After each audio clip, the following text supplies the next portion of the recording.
Welcome to this episode of our program, Daily Debate. As usual, we will be discussing contentious debate. Today we'll be discussing the France France-Africa Summit that took place in Mali, and the 27th France-Africa Summit on Partnership, Peace and Emergence took place in Bamako, Mali. The summit gathered African French-speaking countries with France and is co-chaired by Malian President Brahim Boubacar Keïta with his French counterpart, François Hollande. The summit was also attended by representatives from the United Nations, African Union, European Union, African Development Bank, World Bank, International Monetary Fund, and the International Organization of La Francophonie. The gathering, which attracted between 2,500 to 3,000 participants, principally focused on issues of peace and security, the economy and development, as well as how to respond to them. Of course, our participation was of high level since the Presidential Assistant for National Projects, Ibrahim Mahlab, has been delivering a speech on behalf of President Abdel Fattah al-Sisi. Of course, during his key address to the attendance of the summit, Mahlab said that Egypt is very much interested in solving the crisis in Libya in cooperation with all parties confirmed. He hailed efforts exerted by the French president to support African countries in overcoming challenges and asserted that every challenge facing Africa has an economic and social related reason that should be addressed first in order to finding lasting peace and security solutions. This what we will be discussing later on in our episode. Before we delve into this discussion, first let's have a big headline of the day. And the headline of the day is the ruling of the Supreme Administrative Court. And the Supreme Administrative Court has issued a ruling on Monday confirming Egypt's sovereignty over the Red Sea islands, Tiran and Senafir. And Vice President of the State Council, Judge Ahmed al-Shazli, announced in court that the Egyptian military was not an occupying force and the sovereignty of Egypt over the Red Sea islands is irrevocable. This has opened lots of debates and lots of responses, particularly from the members of parliaments. And the members of parliaments have said that they have great respect to the rulings of the judiciary system in Egypt, and that they will be considering this issue in sometimes after this verdict. However, this has raised many question marks whether it will be referred to the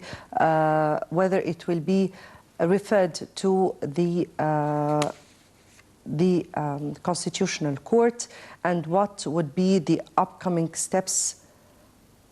Later on, we will be understanding what will be the upcoming steps towards this particular issue.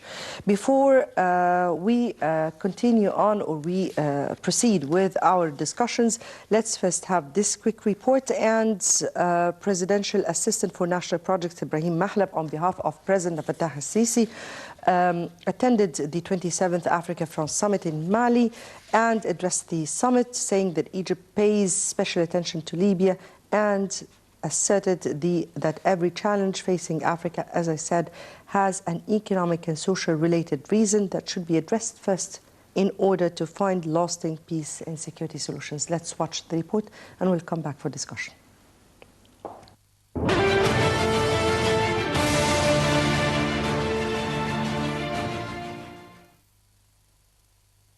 Presidential Assistant for National Projects Ibrahim Mahlab asserted that Cairo is very much interested in solving the crisis in Libya in cooperation with all parties concerned.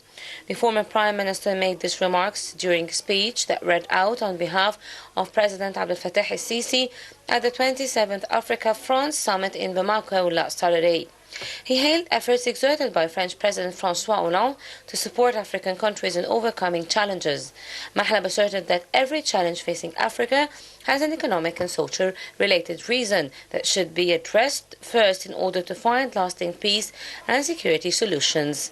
He said only security solutions would lead to nothing unless the countries managed to end poverty and unemployment, as well as providing job opportunities to youth, upgrading health and education system, in addition to achieving food security in line with the objectives of sustainable development.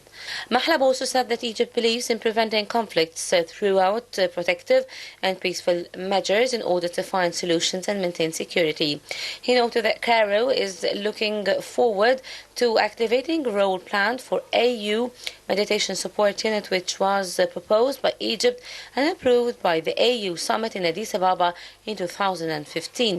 He urged the EU to support the unit to accomplish its mission, which comes in line with the AU-EU Partnership 2014-2017 roadmap. The presidential assistant also said that terrorism is a real threat for any country all over the world, calling for more concentrated efforts and cooperation between international organizations to eradicate terrorism and prevent the spread of terrorist group. Moreover, Mahlab added that Egypt seeks, through its membership in the African Union, Peace and Security Council and the International UN Security Council, to reconcile the working agenda of the two councils to provide adequate solutions to the African conflicts and problems in order to achieve the goals and interests of African countries and preserve their rights. Right, welcome back. And as we said at the very beginning, the France-Africa summit that took place in Bamako, Mali, it just raises big question marks and big challenges facing the African continent. How would the Western represented in France would really help the African? Let me first welcome our distinguished guests, Ambassador Hazem Fahmy, Secretary General of Egypt Agency for Development Partnership. Thank you very much for being with us. Thank you. And Ambassador Gamal Bayomi, former Assistant Foreign Minister and Secretary General of the Arab Investors Union. Thank you very much for joining us. Just to understand, what is the France-Africa or the Africa-France summit that is taking place in Mali? We really need to understand, what is this platform? Well, this is the 27th French-Africa summit, and it is no surprise. I mean, most major powers are having their Africa connection now for many reasons. Among them, of course, is that it is the emerging market of the world, Africa, and also it's a big source of raw material and other things. In addition to the strategic interest, a country like France, who used to have a strong presence in Africa and still have very strong affairs with Francophone African countries, with France as well. But anyway, the main 2 or 3 topics of this summit are the things occupying the global scene: terrorism, security, and of course sustainable development. So of course Mali in particular, where the summit is taking place, you know, was subject 4 years ago to extremists who were invading the country from the north, and France still today have around 4,000 forces present on the ground there, and they had a role in pushing them back. So, and also this is the area where Boko Haram is functioning and so on. So definitely terrorism is very high on the agenda, globally and African, and in this local area where it's taking place. I understand 30 heads of states and governments were present there. And the issue also of sustainable development, and the other big issue, of course, for Europe, migration. Yes. As Africa is the main source of the migrants flooding Europe, or one of the main sources, so of course it's also topical on the agenda. Yes, very much indeed. And from this particular point, I guess that the national or the presidential assistant for national projects, Mahlab, when he addressed the attendance there, spoke particularly about this issue, or he chose to start with this issue, Libya, and of course all what relevant to Libya, the illegal migrancy, and of course the other challenges that are facing the continent at large, terrorism and all this. He said a very important issue, which is every challenge facing Africa has an economic and social related reason that should be addressed first in order to find lasting peace and security solution. How do we evaluate this? I am happy for such an event, by the way, for different reasons also, because this shows the multi-dimensions of our foreign policy. And now we are restoring again many files which were freezed for decades. One of them, the Francophonie, the countries who Yes. are talking French. Second, I am asking any Egyptian if he knows that Egypt, Mali, and Morocco were under a very famous treaty, the Casablanca Treaty between Egypt, Morocco, and Mali, and the seat was in Bamako. Well, you always have the surprise during knowledge of things. the time of Modibo Keita and Nasser and King Mohammed V. These things, these files should be revived again. We should revisit these files. It's very important. Coming to the subject, of course, that the world in general, the world trade is not in good health. We are coming in a sort of half recession, and this is not good for any of us. So, and one very big enemy for trade is terrorism and lack of security. And this is the idea behind the peace treaty, behind the GATT, that people who can trade with between themselves, they do not commit wars. This is the idea. And if we can come back, and really I admire what Ambassador Fahmy is doing in Africa, and I am shouting everywhere, give him more money to go and invest in Africa if you really want to make relations, especially trade in Africa. The way to trade in Africa is to invest in Africa. Not big deal, not millions. I talk about 5 million a project to establish small and medium-sized projects and industries, and you can take the chance there because Egypt is a very acceptable face in Africa. Why? Because we talk French. Why? We talk English. Why? Because we are Muslims. Why? Because we have the Coptic church. Why? Because we are black in the Nubia. Because we Why? are Because we are Africans. white. We are many things. Exactly. We are many Africans. things. We are Africans with many dimensions. This make the face of Egypt, and I'm talking through my experience in Africa. I fell in love with Africa because how they look to us. Contrary to what you hear in our mass media, by the way. We are still there. Maybe we were absent on the presidential level. But normally, we are there. So do your job. You can get much more than we are doing now. Ambassador Fahmy, and we all know that before, of course, delving into our discussion of the big challenges facing the African continent, but let me ask you about the role Egypt has been playing and its very strong return to the African scene. How do you view Egypt's return to the African scene? What are the programs and plans of Egypt for this continent? Well, as you know, I mean, each age has its tools and ways of communication.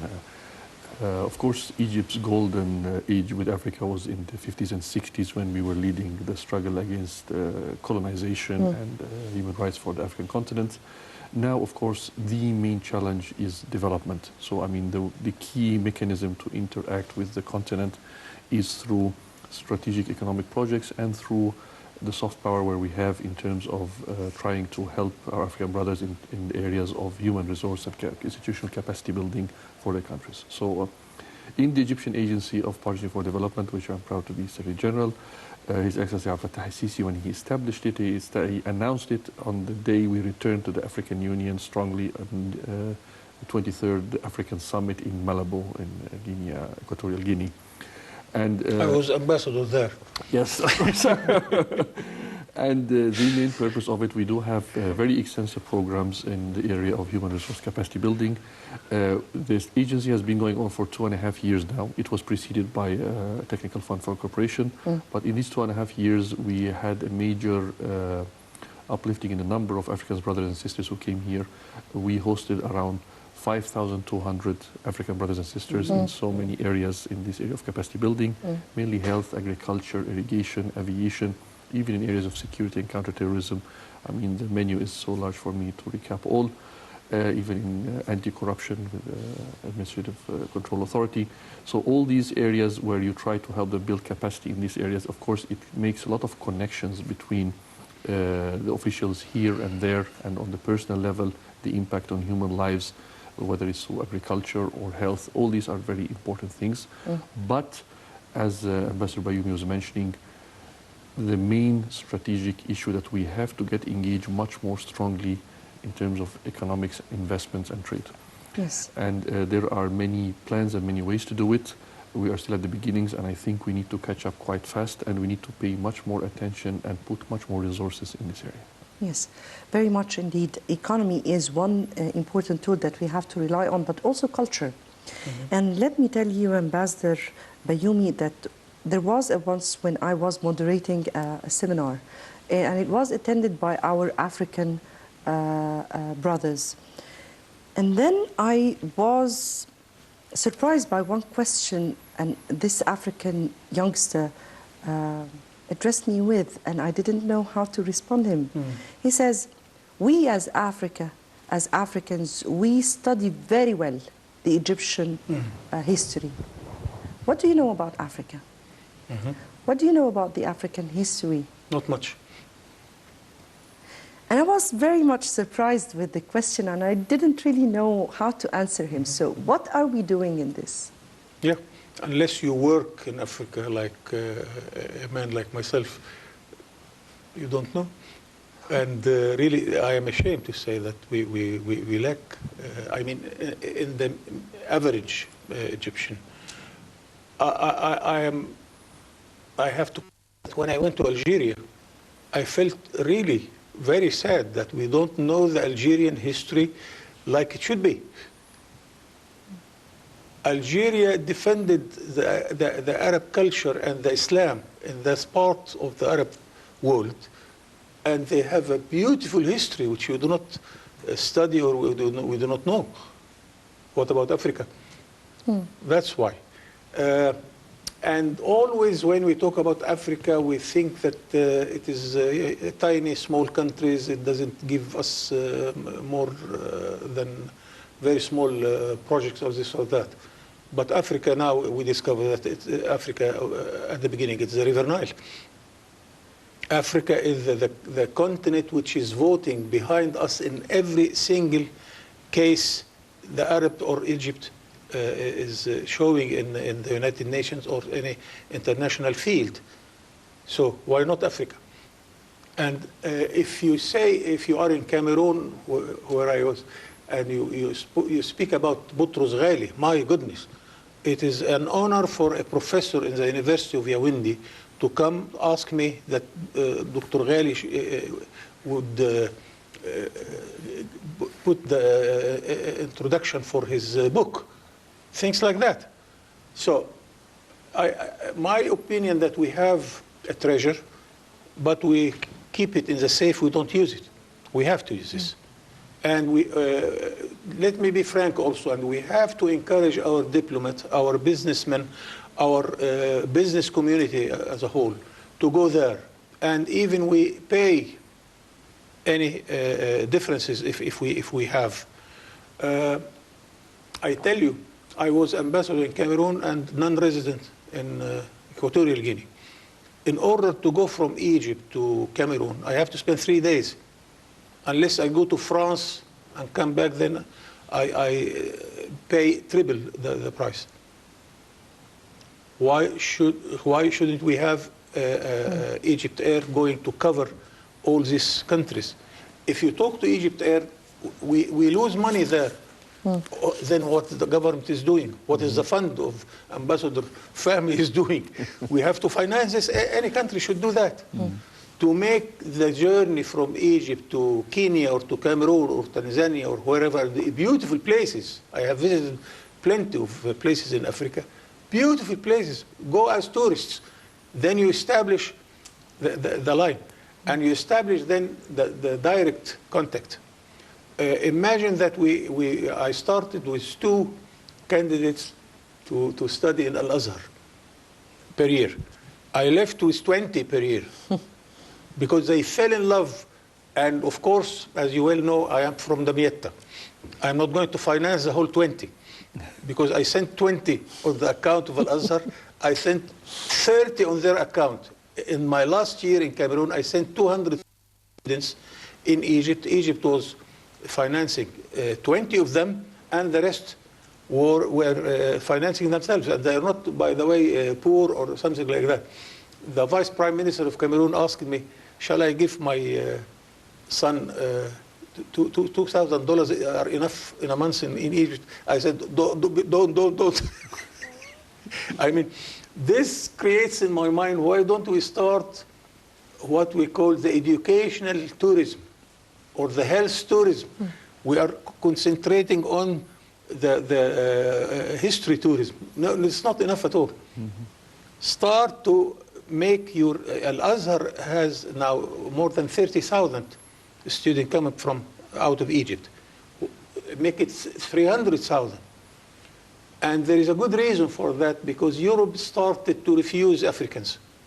They are not much welcome like before. Now you can do that for African, for Arab, for Asian, and it's not a matter that we want to finance Ambassador Hazem Fahmy, because the money will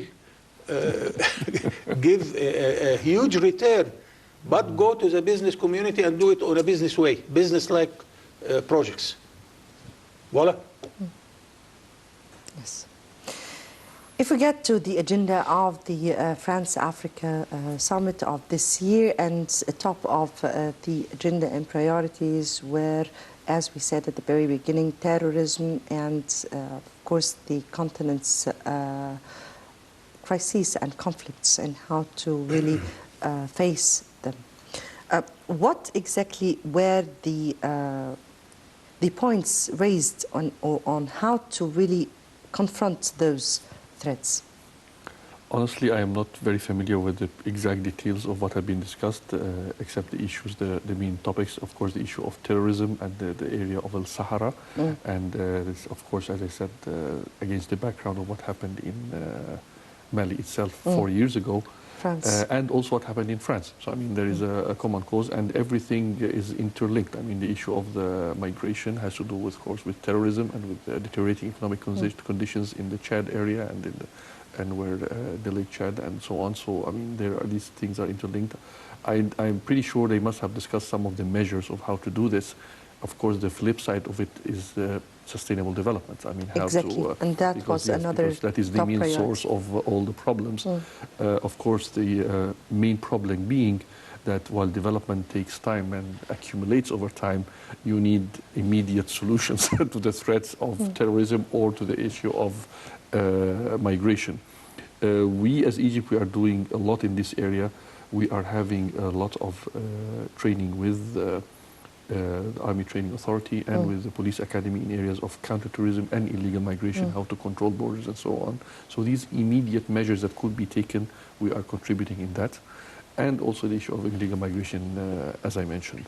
So I am sure that this was also discussed. I understand France, particularly under President Hollande, I understand they have scaled back a little bit their official development assistance. So they are kind of adding some money now till 2019, and they have established a fund of 67 million euros over 10 years for investments in general in Africa in order to promote these economic ties and linkages and try to create a better environment. Of course, I imagine the scale is not that large and the impact will not be that immediate, but still, I mean, it's exactly the finance Europe is giving us today for garbage.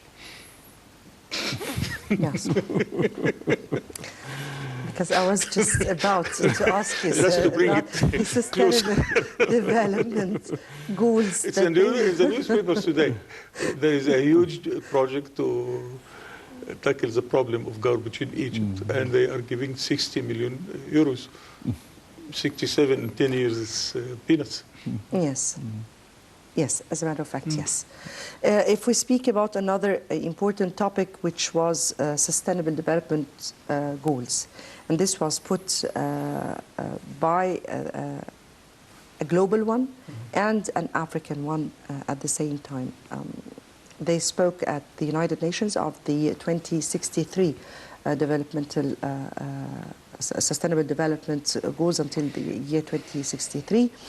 We in Africa spoke about it the same, but we just a little bit, few years before, just for 2030 at least.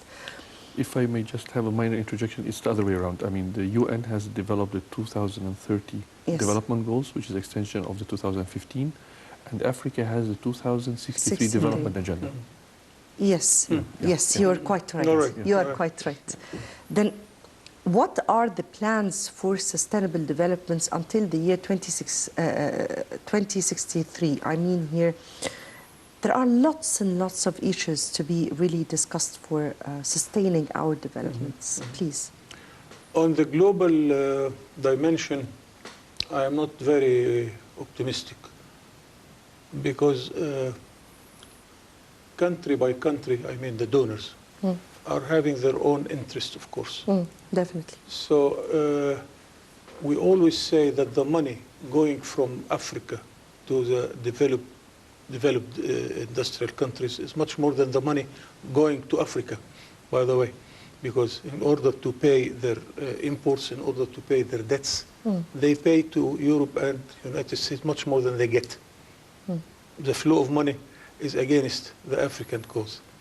So I believe as Egyptian, and really I have all the reason to say that Egypt can do it on the bilateral level.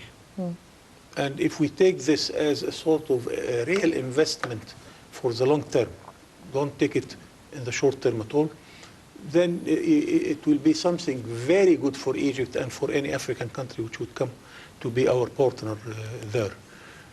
You need transport, and we have a small experience that, you know, that the big ships cannot enter in most of the ports of Africa.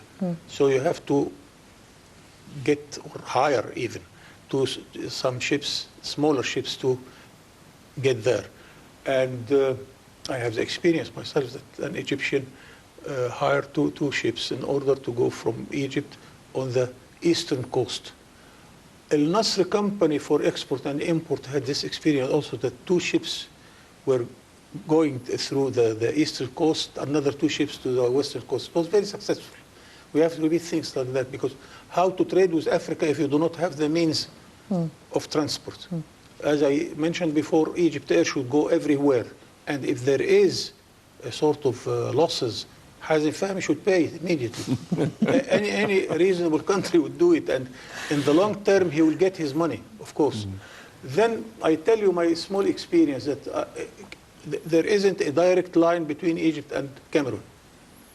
Although Cameroon is half of the size of Egypt, 1/5 of the population, but 96% is cultivated. And it came to my mind, my goodness, you do not plant your land for what? To eat. They have plenty of food. To export to whom? To us. So that's, for example, one project of my dreams. I asked Dr. Wali, the Minister of Agriculture by that time, to send a delegation to see the possibilities. The whole territory, 500,000 square kilometers, are ready there if you want to cultivate it by rains and by rivers. The idea is to plant wheat there, cheap, you get it for Egypt, you pay for them. And the land, by the way, still in most of many African countries belongs to the government. It's a property of the government, not individuals. Make something like that.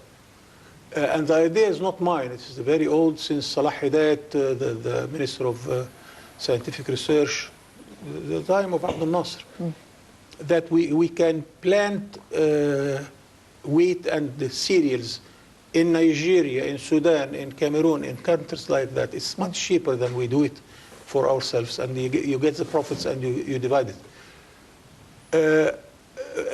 Vegetables. I asked once El Nasr company to send me one container in the beginning of the year as a present. So I got 1,450 boxes of canned food. Full مدمس, dam, Lentils, what? of the Egyptian production. I send a small gift here and there, and then the Prime Minister, Simon Rashid, he phoned me. I am not thanking you, I am congratulating you. I didn't know that Egypt is producing such things.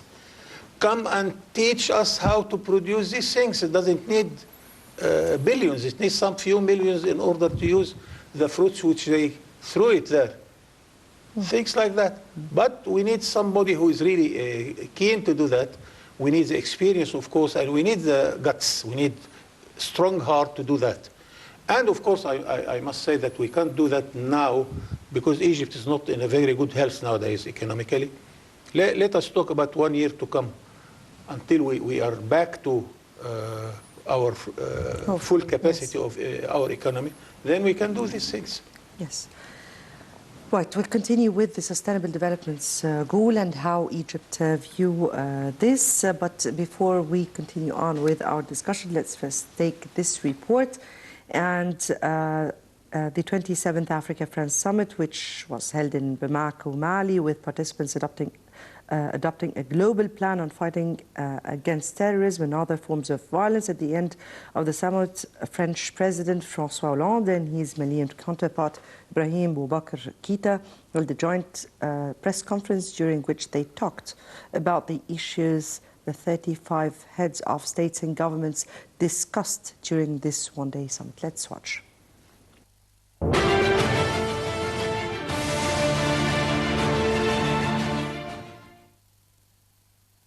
Leaders from across the African continent gathered in Mali capital Bamako to discuss cross-border militant governance, challenges and Africa's role in the European migrant crisis. In a communique shared at the end of the 27th Africa-France Summit held in Bamako, Mali, the heads of state agreed to the resolution of the commitment within the framework of the International Sustainable Development Agenda. The agenda is a follow-up to the Addis Ababa Action Agenda on Financing for Development, the United Nations Sustainable Development Goals, and the Paris Agreement on Climate Change and the African Union's Agenda 2063. With the French President François Hollande in attendance, development assistance amounting to 20 billion euros to participating countries by 2018 was pledged by France. To this end, the heads of state and governments indicated that education and vocational training would be high priorities, as these will improve human development and the integration of young Africans in the labour market. They therefore agreed to strengthen the management of education systems on the continent by focusing on quality, particularly by putting in place efficient training and assessment policies, as well as promoting top quality vocational training.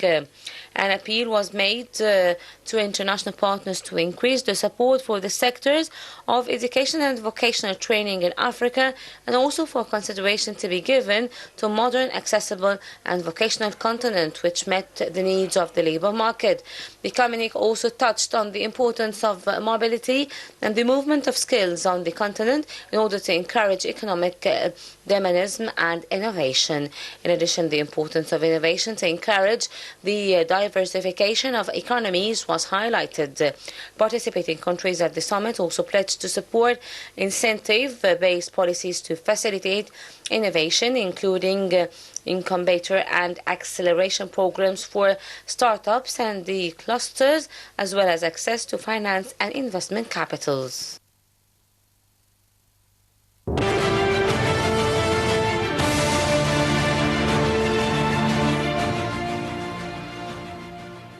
Right, welcome back. And as we were discussing before we take the report, we were discussing the Sustainable Development's goals, and Egypt has a vision in this. Let me first touch on the two huge agendas you mentioned and put it into context and how Egypt relates to. The heads of state and government at the United Nations, they agreed to what they call the Sustainable Development Goals till between 2015 till 2030, in the coming 15 years. These are 17 goals and have 169 targets. The most prominent among them is to get rid of poverty and, of course, goals related to health, environment, and so on. And the most major breakthrough is that this is the first time they combined really the issue of the environment and the carbon emissions and towards to go a green economy. To go towards a green economy, this requires a huge investments. I mean, the two major problems facing this agenda is the issue of finance and the issue of science and technology. And in the global context, there is a major slowdown in growth. So honestly, the developed countries are not in a mood or an appetite to provide enough resources. So part of the issue, they delegated that to the private sector under the umbrella of partnerships. And to do that, you need to have a healthy and vibrant private sector, which is not the case globally, because the rules governing the global markets are not very fair and have a lot of complications and problems that we can discuss in a separate program. But the fact remains that the issue of resources, that's why they had a special conference for development in Addis Ababa, which was produced what's called Addis Ababa Action Agenda, which talks about the issue of finance and how to generate it through partnerships and so on. The other big problem is science and technology. The current rules governing the dissemination of knowledge, technology, and science is very restrictive and very monopolistic towards the developed parts. So there are also several calls to try to ease that somehow, because if you need to have a green economy and efficient, you need the technology and science to do it. And that comes with a price because of the issue of the intellectual property and so on. So this is also another very complex issue that needs to be dealt with. However, the overall direction, we have this ambitious plan, and we'll have to fish for resources to how to implement them. Under that, each country had a vision of how to apply these 2030 sustainable development goals in its own right. So Egypt had a vision and a plan how to do that and how to view Egypt in the coming 15 years. And it's a national plan being adopted in consultation with the private sector, with the civil society, and with, of course, the government taking the lead in that. So the crux of it, of course, you need to go green, you need to have youth employment, you need to grow, and you need also to take care of the health indicator and other of the goals that are indicated. In parallel to that, the African heads of state have a vision for the next 50 years, which is called the 2063 Development Agenda. You could imagine what are the main issues in Africa that should be in this agenda. It has mainly issue about infrastructure project, major ones, because that's one of the most underdeveloped areas in Africa. So whether it have future railroads, how to connect the country with roads, and we have some plans we have done, the Coastal and Ishkil, which are the part of the Alexandria Cape Town roads. These are the issues how to connect the continent with a good infrastructure. You have energy, telecommunication, and so on. So it has a big vision on how to achieve that.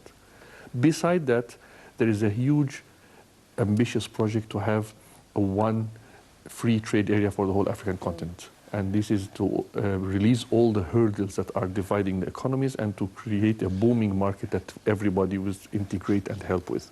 And we were fortunate in Egypt in June 2015, we hosted what was called the Tripartite Summit, which was the largest 3 trading blocks in Africa were convening to have one trading bloc. Yes. And as we are speaking, there are negotiations going on for the Continental Free Trade Area. It is supposed to conclude in 2017, but I guess it will drag a little bit, but that's the main vision to do that. So between the economic integration part and the infrastructure, there is the third pillar. There is a lot of discussion about how to integrate Africa politically as well. And this is much more ambitious because there is always a trade-off between your national sovereignty and giving it up to a larger body you're integrating in, and there's a lot of details to be worked on and how to give us. So there's a common African Parliament, there's how to empower the African Union itself to mediate also conflicts and so on. So it's a huge and ambitious project, and they're trying to reconcile both of them. The 2063 and the Sustainable Development, they are not at odds with each other, but one is regional for the continent and the other one is for the whole global scene in that area. Yes, very. This is how Egypt relevant. Yes, exactly, yes. Yes, but here Ambassador Hazem spoke about a very important summit that took place here in Egypt, in Sharm el-Sheikh, which really gathered 3 important African blocs, the Knes and the Yad. And what came out of this important summit, or of this important gathering that gathered, I guess, more than 18 African countries together, right? 26. 26. Yeah. More than we even Yeah. expected. Because don't forget that the COMESA itself, it's 21 countries. Then we have other two groups. SADC and the East Yeah. African Community. Yeah. Yeah. Mhm. And the idea is as simple as that the COMESA, although we never heard about COMESA in any newspaper or mass media in Egypt. But if you follow the figures, We are part of the COMESA. Yes. we are part of the COMESA since 1996, something like that. And in year 2000, we dismantled totally the borders, Tariffs. the tariffs and so on. Our trade with Africa was not that big, but anyway, if you compare 2000 to 2010, it's tripled. We tripled our trade in 10 years, so it's very good. So if we continue this and enlarge the COMESA with the other two groups in one continental market, this can do a good job with other, of course, efforts concerning infrastructure, concerning transport. Banking, you don't have a bank, credible bank to give you LC. How can you trade like that? The trick here that, of course, I see that Ambassador Fahmy is not facing an easy life there. Finance, and finance needs government. Governments are not at all in good health. Come now to the private sector. And by the way, I realize that in the years where there is, we are coming to less prices for oil, now investors in the Gulf are going abroad. If we can find a good formula to talk to the private sector, I am sure that we can do the job with private sector finance. And this needs a lot of efforts and lot of contacts with them. But here, another difficulty, that you need guarantees. You need banks to give you guarantees that if I go invest in a country that I can guarantee my money, my profits, and if I want to quit, I can quit. Things like that. So let us combine the governmental efforts to pave the way in order to make laws and treaties, and let us go to the private sector in order to fill the gap of the finance we cannot do as governments. And I name it, if you ask me what Africa needs, I was a resident in Yaoundé in Cameroon. I have to go to Equatorial Guinea twice or 3 times a year. I didn't find a suitable place to sit. I told the president, so each time he was hosting me in the presidential palace. But look to the life in the presidential palace. At 7 o'clock, 2 ladies are coming to fill some water in the bathroom because after 7 o'clock there isn't water in the presidential palace. So you need water, you need electricity, you need everything. We are not talking about, but everything can pay back if you start this job. Yeah, it's very important. It's just help me, help you, or the other side. Exactly. Help us, help you. I mean, if we no, there is the German established this slogan: God helps those who are helping themselves. Yes, yes, and إن الله لا يغير ما بقوم حتى يغيروا ما بأنفسهم. God will never change you unless you are ready to change yourself. Yes, very much. That was the slogan of my project, by the way. But what I meant here is that if we help Africans, we're speaking about a very rich continent. If we help them, then we're helping ourselves. Of course. Ambassador Fahmy, if we spoke about what does the African continent need from the international community at large, we don't need any more wars. We don't need them to bring us more than that. What do we really need from the international community? Oh, that's a very big question. I think one of the things we need more fairer rules of engagement in terms of trade and investment and in terms of transfer of technology. Africa is a huge emerging market, and it has its own strengths, but it also has its own weaknesses. So definitely you need a lot of technology to transpose a lot of the backwardness that's there and to transform life. And the terms through which this technology is being transferred is not very easy, and as I mentioned, it's quite restrictive. You also need a lot of investments that are also beneficial for the local people. I mean, it's not just in the extractive industries where you need raw material, or it's not, you need also an investment that will create jobs, that will transfer technology, that will transfer know-how to the local people. These are a little bit at odds with some of the international rules governing the areas of trade and investment. So, I mean, there is always that north-south divide that's appearing in these general rules on how they affect countries. However, Africans themselves should do a lot of homework in integrating among themselves and in making use of whatever they have, because they also have a lot of expertise. We in Egypt, we are a very good hub of knowledge in many of the areas which our brothers lack. That's why, in the spirit of South-South cooperation, we do try to share a lot of this knowledge and expertise with them, and it pays back both ways. We learn from them because they have different circumstances sometimes, as they learn from us, and we share the expertise and whatever resources we have. We have a lot to offer to each other. This issue of South-South cooperation is becoming very central. And by the way, the last global crisis in 2008 happened. The only main factor that alleviated a little bit from the negative impact of it was the emergence of South-South cooperation. Countries like China, India, South Africa, and Brazil, they played a major role with their investments and trade among the South in alleviating the impact of the big shock that happened due to the large traditional markets being affected by that. So it's, of course, it's a two-way process. Very we have important. a lot of homework to do ourselves, but we also have a lot to demand from the international community in terms of a more compassionate system that's more promoting to sustainable development. Yes, we need that, and we need more. At least we need more from each other, I guess. Of course. As an African continent, we're speaking here. Unfortunately, my time is out. I have to end it here. So, as the Hazem Secretary General of the Egypt Agency for Development Partnership, thank you very much for being with Thank us. you. Ambassador Gamal, Bayomi, former Assistant Foreign Minister, Secretary General of the Arab Investors Union, thank you very much for being with us. Always a pleasure.